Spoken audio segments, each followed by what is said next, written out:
প্রায় সমস্ত জায়গাতে সপ্তম রাউন্ড গণনা শুরু হয়েছে, ষষ্ঠ রাউন্ড গণনা কমপ্লিট, কোথাও কোথাও পঞ্চম রাউন্ড শেষ হয়েছে। তাতে মোটামুটি একটা যে সিনারি আসছে, 192টি আসনে এগিয়ে রয়েছে বিজেপি এবং 96টি আসনে এগিয়ে রয়েছে তৃণমূল কংগ্রেস। ব্যারাকপুর, জগদ্দল, নোয়াপাড়া এই যে আসনগুলো এবং ভাটপাড়া, এই 4টি আসনেই কিন্তু এগিয়ে রয়েছে বিজেপি। অর্থাৎ ব্যারাকপুরে যে এই 4টে আসন খুব গুরুত্বপূর্ণ আসন ছিল এবং এই 4টে আসনেই কিন্তু প্রায় ষষ্ঠ রাউন্ড গোনা হয়েছে এবং তাতে এগিয়ে রয়েছে কিন্তু বিজেপিরই। নন্দীগ্রামে 6,998 ভোটে শুভেন্দু অধিকারী এগিয়ে রয়েছেন এবং মমতা বন্দ্যোপাধ্যায় 15,494 ভোটে ভবানীপুরে এগিয়ে রয়েছেন। আমরা যে আলোচনায় আসছিলাম, আমি অরিন্দমদার কাছে যাব যে অরিন্দমদা, যে এই যে মমতা বন্দ্যোপাধ্যায়ের এত উন্নয়ন, এত কিছু, কোথাও কি এই এসআইআর, এই যে এরা টানার চেষ্টা করেছিল এসআইআর কি কাজ করলো না? এসআইআর ফ্যাক্টর দেখুন, এখন তো যদি এইটাই চলে তাহলে বুঝতেই হবে যে একটা না একটা কোথাও গলত্ব ছিল। সেটা একটা পরিষ্কার কথা হচ্ছে, আমি আবার বলি, সিলেকশন অফ ক্যান্ডিডেটস গন্ডগোল ছিল। চুঁচড়োতে দেবাংশু ভট্টাচার্য দুদিনে নাক টিপলে দুধ বেরোয়, তাকে গিয়ে আপনি প্রার্থী করে দিলেন অত একজন সিনিয়র লোককে বাদ দিয়ে, যার শরীর ঠিকঠাক ছিল। নর্থ বেঙ্গলে রবীন্দ্রনাথ ঘোষ, তাকে আপনি সরিয়ে দিলেন। ঘটনাচক্রে হচ্ছে ইয়াং ব্লাড রাজনীতিতে ভালো, কিন্তু ইয়াং ব্লাডকে গ্র্যাজুয়ালি গ্রুমিংয়ের দরকার। সোশ্যাল মিডিয়া দিয়ে সবটা হয় না। কাশীপুর বেলগাছিয়াতেও কিন্তু পিছিয়ে তৃণমূল কংগ্রেস প্রায় 2000 ভোটের। তবে এইটা মেকআপ করবে, আপনাকে আমি কতগুলো জায়গা বলে দিচ্ছি মেকআপ কিন্তু। দমদম উত্তরে পিছিয়ে চন্দ্রিমা ভট্টাচার্য, আরেকজন যার কোনো কন্ট্রিবিউশন। 6000-এর বেশি ভোটে পিছিয়ে তৃণমূলের ব্রাত্য বসু দমদমে। এইটা ব্রাত্যদা কিন্তু আমার মনে হচ্ছে মেকআপ করবে। চন্দ্রিমা ভট্টাচার্য কততে মার্জিনে পিছিয়ে আছে আমি জানি না, 2000-এর বেশি, তাহলে এগুলো মেকআপ করবে। কিন্তু একটা কথা, সুজিত বসু 4700 ভোটে পিছিয়ে। হ্যাঁ, এতক্ষণে পরে 4000 মানে আস্তে আস্তে মেকআপ করছে। বারবার বলছি যে কোন এরিয়াগুলো কাউন্টিং হচ্ছে। সুজিত বোসের যদি আপনি যদি ওটা আমাকে বলতে পারেন যে লেক টাউন থেকে পিছিয়ে আছে, তাহলে আমি বলবো সুজিত বোস হেরে গেছে।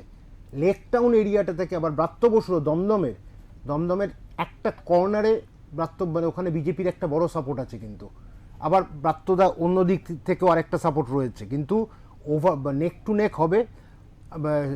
চুঁচড়োর খবরটা এখনো পর্যন্ত পাইনি, আমি দেবাংশু পিছিয়ে ছিল শুনেছিলাম। কিন্তু যাদবপুর সারপ্রাইজিংলি 4টে না 5টা রাউন্ড হয়ে যাওয়ার পর সর্বরী মুখার্জি কিন্তু প্রায় 4000 ভোটে এগিয়ে আছেন। তো এই জায়গাটা যাদবপুর হচ্ছে একটা কিন্তু বড় চেঞ্জ যদি এটা হয়ে থাকে। যাদবপুর কোনোদিনই বিজেপি সাপোর্ট ছিল, সব ছিল ঠিক আছে, কিন্তু যাদবপুর কোনোদিনই বড় জায়গায় এরমভাবে বিজেপি আসতে পারবে। এখন অরূপ বিশ্বাসের খবরটাও কিন্তু আমরা জানি না, একদম লাগোয়া, যাদবপুরের লাগোয়া। কিন্তু ঘটনার চক্র হচ্ছে, দেখুন, মলয়বাবুর নামে, তার নামেও কিছু বদনাম আছে। সে হয়তো টাকা করি ওরমভাবে নেয়নি, কিন্তু বদনাম তার আছে। এই জায়গাগুলোতে আমার মনে হয় প্রার্থীটা বদল হওয়াটা দরকার ছিল। যে জায়গায় করাপ্টেড, যার স্লাইটেস্ট অ্যামাউন্ট অফ করাপশন আছে, তাকে সরিয়ে দাও। এটা কিন্তু আপনি সেটা বলতে পারবেন না জ্যোতিপ্রিয় মল্লিক। পশ্চিম বর্ধমানে দেখুন, আসানসোল উত্তর দক্ষিণ থেকে শুরু করে যতগুলো আসন, জামুরিয়া, সব কটা আসনে কিন্তু তৃণমূল পিছিয়ে। হ্যাঁ, দেখুন, একটা কথা হচ্ছে জামুরিয়া সব জায়গায়, ওখানে একটা বুঝতে হবে যে বিজেপির একটা বড় ভরসা কিন্তু হচ্ছে অবাঙালি ভোট। এটা নিয়ে আপনি কিন্তু ডাউট করতে পারবেন না, কিন্তু এখানে এই রেজাল্টে কিন্তু বাঙালি ভোটও প্রচুর দিয়েছে। একটা জায়গায় হচ্ছে অ্যান্টি ইনকামবেন্সি একটা ফ্যাক্টর নিশ্চয়ই কাজ করেছে। এসআইআর নিয়ে যে কাজটা, গ্রাউন্ড লেভেল ওয়ার্কার তৃণমূলের, সেই জায়গায় যা সিপিএমের হয়ে গেছিল অহংকার ব্যাপারটা, সেইটা হয়ে গেছে। আর হচ্ছে চুরি তো হয়েছে, এটা তো অস্বীকার করার নেই। আর একটু বেটার থিঙ্ক ট্যাঙ্ক আনলে ভালো হতো, আর একটু বেটার ক্যান্ডিডেট আনলে ভালো হতো। আইপ্যাক থেকে কেউ তো বলেও দিল আইপ্যাক এত টাকা চেয়েছে। তো আমার বক্তব্য হচ্ছে, আইপ্যাক কেন? একটা দল তো ছিল, দলের তো নিচুতলার লোকেদের সাথে একটা যোগাযোগ থাকার কথা। সেখানে যদি আপনি ওটাকে কম্পিউটারাইজ করে দেন, তাহলে তো আর কোনো থাকছে না, টেক স্যাভি হয়ে। একদম একদম। আমি আসি অরূপদার কাছে। অরূপদা, তাহলে বিজেপি কি বাঙালির পার্টি হয়ে উঠছে? দেখো, আবার এই জায়গাটাই একটা বাঙালি বা অবাঙালি, ধরো বিপ্লব বিজেপি তোমার এ পেয়েছে 38%, 40% ভোট পেয়েছে। তো 40% ভোট যখন পায়, এটা শুধুমাত্র কি অবাঙালিদের ভোট পায়? 38% যখন পায়, তখন কি শুধুমাত্র অবাঙালি ভোট পায়? এই যে ন্যারেটিভটা তৃণমূল কংগ্রেস করার চেষ্টা করেছে, যে বিজেপি অবাঙালিদের পার্টি, বিজেপি বহিরাগতদের পার্টি, বিজেপি আর কি গেলে মাছ ভাত খাওয়া বন্ধ হয়ে যাবে, ফলে এই ন্যারেটিভটা মানুষ গ্রহণ করেনি বিপ্লব। আজকে জোর করে বিজেপির ঘাড়ে, আজকে ধরো অবাঙালি, আজকে তৃণমূল কংগ্রেসের কি অবাঙালি এমপি বা এমএলএ নেই? আজকে কীর্তি আজাদ নিশ্চয়ই বাঙালি নয়, শত্রুঘ্ন সিনহা বাঙালি নয়, সাকেত গোয়েল বাঙালি নয়, মহুয়া মৈত্র বাঙালি, কিন্তু শাড়ি পরলেই বাঙালি এত উচ্চারণই করতে পারেন আমি জানি না, বাঙালি ঠিক আছে, আমি ধরে নিলাম, তাও তর্কের খাতিরে সে বাঙালি। কিন্তু একইভাবে সাগরিকা ঘোষ বাংলা যাভাবে বলে, আমি জানি না কে ভালোভাবে বুঝবে, তো বাঙালি ঠিক আছে, সাগরিকা ঘোষ আছে যখন নাম, বাঙালি। তো ফলে এই বাঙালি অবাঙালি ন্যারেটিভ, এটা আমাদের অনেকখানি, মানে ওই যে মোদি সোনার বাংলা বলে, এই যে সোনার বাংলা আমরা যেরকম উচ্চারণ করি, যেহেতু অবাঙালিদের কাছে ওটা সোনার বাংলা বলে, ফলে মানুষ নেয়নি, কটাক্ষ করেছে, মানুষ নেয়নি। হ্যাঁ। আজকের পর বোঝা গেল মানুষ নেয়নি বিপ্লব, মানুষ প্রত্যাখ্যান করেছে। তুমি মূল, আমি যেটা বারবার করে বলছি বিপ্লব, মানুষ চাকরি চেয়েছিল, মানুষ কর্মসংস্থান চেয়েছিল, ছেলেরা মেয়েরা নিজের পায়ে দাঁড়াতে চেয়েছিল, সেই জায়গাটা আমরা করে দিতে পারিনি। 8 লক্ষ কোটি টাকার ঋণ আজকে সেখানে দাঁড়িয়ে, আজকে ভাতার রাজনীতি, আজকে অনুদানের রাজনীতি, ধরো আমি অন্য কিছু ছেড়ে দিলাম বিপ্লব, ধরে দিলাম আজকে আমি ফলটাকে ঘুরিয়ে দাও, মনে করো তৃণমূল কংগ্রেস জিতে গেছে, আমি যদি ভেবে নিই কিছু সময়ের মধ্যে, তাহলে ধরো 6টা মাস পর আমরা কি জানি যে কিভাবে এই স্যালারিটা হতো বিপ্লব? কারণ তোমাকে তো ঋণ নিতে হতো, সরকারের তো কোনো রোজগার নেই, সরকারের, ফলে তুমি এটা মেটাতে কি করে? তুমি এই যে ধরো যুবকদের বললে তুমি 1,500 টাকা করে দেবে, এই টাকা তুমি আনতে কোথা থেকে? ফলে কোনো তো জায়গা নেই বিপ্লব। ফলে সেখানে দাঁড়িয়ে তুমি ভাতার রাজনীতি করছো, তুমি তোষণের রাজনীতি করছো, কিন্তু আলটিমেট যেটা হচ্ছে, ধরো শিক্ষকরা, তাদের চাকরি দিচ্ছ না, 6 লক্ষ সরকারি শূন্যপদ আছে সেটা দিচ্ছ না, ডিএ সেটা দিচ্ছ না, দিনের পর দিন ডিএ আটকানোর জন্য কোটি কোটি টাকার মামলা করে আটকে রেখে দিচ্ছ, সপ্তম তাদের বেতন কমিশন দিচ্ছ না, যে জায়গাগুলো মানুষের, সেগুলো না দিয়ে তুমি যেটা করছো একটা ওই ভাতা নির্ভর রাজনীতি, একটা তোমার সেটাকে স্পেসটাকে তুমি বাড়ানোর চেষ্টা করছো। একদিকে আমি ভেবেছিল হয়তো সংখ্যালঘু ভোট, এটা আমার কোর ভোট, আমার হাত থেকে যাবে না, আর এই একটা জায়গা ভাতার রাজনীতি, সেটা মহিলারা বা আমি জন্ম থেকে মৃত্যু নানা রকম করে আমি সেইটা করব, আমার আসল কাজটা ব্যাকবেঞ্চে চলে গেলেও কিছু হবে না, কিন্তু সেটা বেশি দিন চলে না। ভাতার রাজনীতি ঠিক হয়েছে, 21-এ ভাতার রাজনীতি 500 টাকা করে মহিলারা পেয়েছে, কিন্তু একই টোটকা তো বারবার চলে না।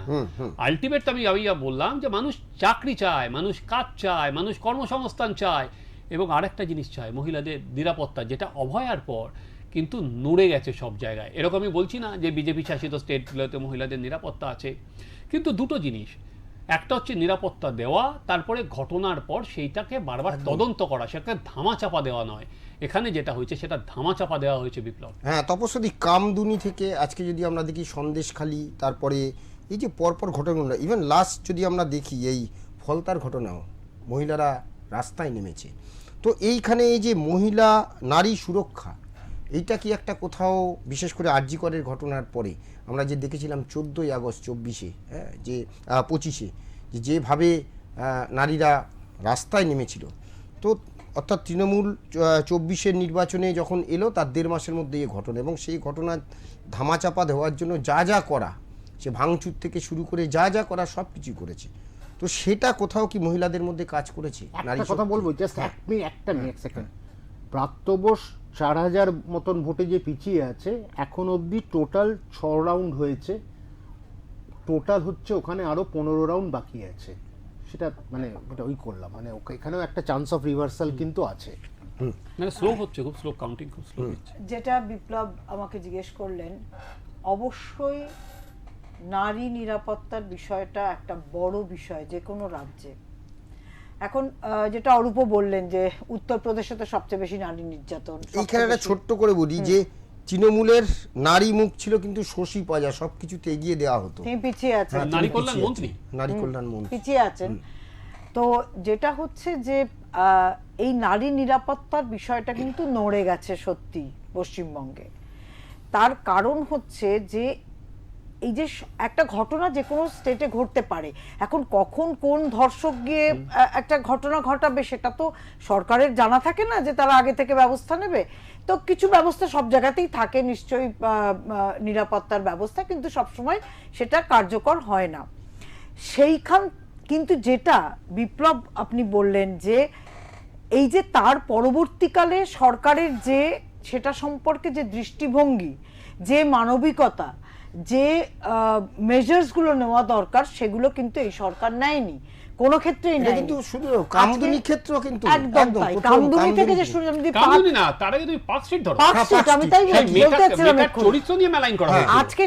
আজকে আর তাছাড়া আরেকটা জিনিসও, যে মুহূর্তে এখানে কোনো ঘটনা ঘটছে তৃণমূলের মন্ত্রীরা বা নেতারা কি করছেন, তারা উত্তরপ্রদেশের তুলনা হ্যাঁ, টেনে আনছেন। একদম। আরে ও খারাপ কাজ করেছে বলে কি আমাকে তারপরে করতে হবে? হাসখালির সেই মেয়েটি বলছে প্রেগনেন্ট ছিল। হ্যাঁ। হাসখালির মেয়েটিকে করে জ্বালিয়ে দেওয়া হলো, তার মেয়েটাকে বলছে তার, হ্যাঁ, প্রেগনেন্ট ছিল, লাভ অ্যাফেয়ার ছিল। এবং এই যে অভয়ার সময় যে দলমত নির্বিশেষে মানুষ পথে নামলো স্বতঃস্ফূর্তভাবে, আজকে দুপুরবেলার রোদে তারা হাঁটলো, আজকে কলেজ স্ট্রিট থেকে ধর্মতলা, যারা যেসব মহিলারা তাতে হেঁটেছিল তারা হয়তো মানে হাঁটতেই অভ্যস্ত নয় হ্যাঁ, রাস্তায়, না শুধু এরকম তাই না, ওই রাত্রে কোনো গাড়ি নেই, কিছু নেই, কিছু নেই, মানুষ লোকে- কিন্তু বাড়িতে 2 কিলোমিটার 3 কিলোমিটার থেকে হেঁটে হেঁটে হেঁটে গেছে। এসেছে একা।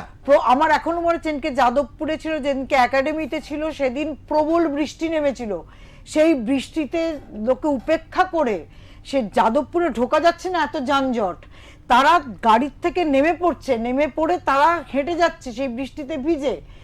এই যে স্বতঃস্ফূর্ততা, সেটা কি কারণে পরে বন্ধ হয়ে গেছিল সেটা অন্য প্রসঙ্গ, সে প্রসঙ্গে আলোচনা এখন করার সময় নয়। কিন্তু এই যে স্বতঃস্ফূর্তভাবে মানুষ পথে নেমেছিল, মানুষ, আমি শুধু মেয়েদের কথা বলবো না, ছেলেরাও নেমেছিল, তো সেখানে একটা সরকারের প্রতি অনাস্থা থেকেই নেমেছিল। আজকে সেই অনাস্থার জায়গাটা যদি কোনো সরকার না ফিরিয়ে দিতে পারে, যদি তারা পরের পর যদি তারা সেই ধর্ষকদের সমর্থন জানিয়ে যায়, আজকে যখন যেটা আরজি করের যেটা ঘটনাটা ঘটলো, যেভাবে ওই সঞ্জয়কে নামক একটি স্কেপগোটকে আটকে রাখা হলো, এবং যেভাবে আসল সন্দীপকে যেভাবে প্রশাসনিক একটা সুরক্ষা বলয় তার তৈরি করার চেষ্টা করা হলো তার চারপাশে, সেটা অত্যন্ত ঘৃণ্য কাজ হয়েছিল। তার ফল তো পেতে হবে। তার জন্য কিন্তু পরবর্তীকালে শাসকের তরফ থেকে কোথাও কোনো ক্ষমা প্রার্থনা, জনগণের কাছে এসে দাঁড়ানো যে না এটা আমরা করেছি, এটা আমাদের ভুল হয়েছে, কি এটা আমরা চেষ্টা করছি যে কিভাবে ঠিক করা যায়, এরকম কোনো রকম অ্যাটিটিউড কিন্তু দেখা যায়নি শাসকের তরফে, যেটা মানুষ একেবারেই একদম, ভালোভাবে একদম। নেয়নি। আমরা শেষ করব, আমি একদম ছোট ছোট করে তিনজনের কাছ থেকে জানতে চাইবো যে ট্রেন্ড আমরা দেখতে পাচ্ছি 2011 সালে আমরা যদি দেখি যেভাবে নির্বাচন হয়েছিল, 2011 সালের আগে বামেদের জমানার নির্বাচন নিয়ে প্রচুর প্রশ্নচিহ্ন ছিল, মানুষের ভোট দেওয়া নিয়ে সায়েন্টিফিক রিগিং প্রচুর জিনিস আমরা দেখেছি সেই সময়। তো তারপরে 2011 যে নিরাপত্তা দিয়ে যেভাবে ভোট হয়েছিল, তারপরে সরকারের পরিবর্তন 2026-এও কিন্তু সেই নির্বাচন কমিশনের যে ভূমিকা, মানুষের ভোটের যে অধিকার, মানুষ নিজের ভোটটা নিজে দিক, এবং মানুষ আজকে নিজের ভোট নিজে দিয়েছে। বুদ্ধদেব ভট্টাচার্য 2011 সালে যাদবপুর থেকে হাঁটতে পারে, এটা কিন্তু অনেকেই বিশ্বাস করতে পারেনি। আজকে কিন্তু আপনি যাদবপুরের কথা বলছিলেন, তো এইটা কোন ঝড় বলবেন? দেখুন, একটা কথা, ভোটটা কিন্তু কারুর ফাদার্স প্রপার্টি নয়। একদম। আমি ভোটটা দেবো, এটা আমার গণতান্ত্রিক অধিকার।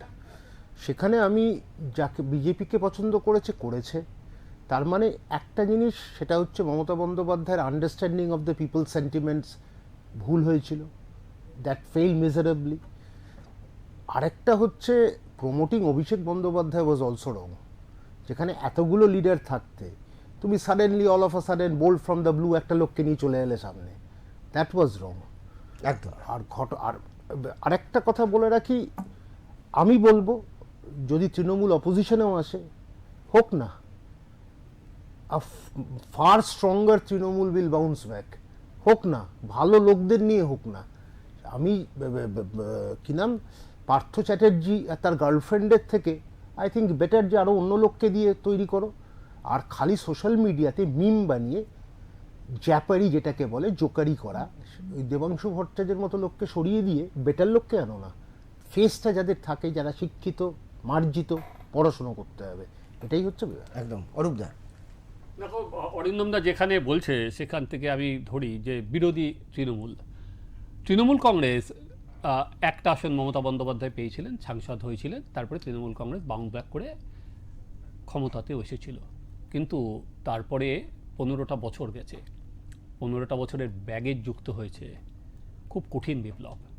কোনো দল দাঁড়িয়ে থাকে তার নীতির ওপর, তার আদর্শের ওপর। আমি জানি না তৃণমূল কংগ্রেসের নীতিটা ঠিক কী, হয়তো তোমরা জানতে পারো, আমি ঠিক জানি না সেটা, বা তার আদর্শ, বামাটি মানুষ তো কোনো আদর্শের নাম হতে পারে না। ফলে কোনো দলের যদি ইজিমটা ঠিকভাবে শক্তিশালী নয়, আজকে ধরো লেফট আজকে কেরালাতেও হেরে যাচ্ছে, পরে বলা যেতে পারে কমিউনিস্ট কোনো শাসনই আর থাকলো না, কিন্তু তাদের একটা আদর্শ আছে যেটা নিয়ে তারা কিন্তু লড়ে যাবে সেখানে দাঁড়িয়ে। হ্যাঁ, বাস্তা বচা হতে পারে, কিন্তু আদর্শ আছে। কিন্তু তৃণমূল কংগ্রেস কেন ছিল? ক্ষমতার চিটেগুড়ে সব আটকে ছিল। আজকে থেকে ক্ষমতাটা থাকবে না, নেতাদের সিকিউরিটি থাকবে না, নেতাদের পাইয়ে দেওয়ার কিছু থাকবে না। দেখার মমতা ব্যানার্জি এবার কিভাবে নিজেকে শেপ নিতে পারেন, এটা কিন্তু আমার কাছে আমাকে কিন্তু এটা ইন্টারেস্টিং। একদম একদম।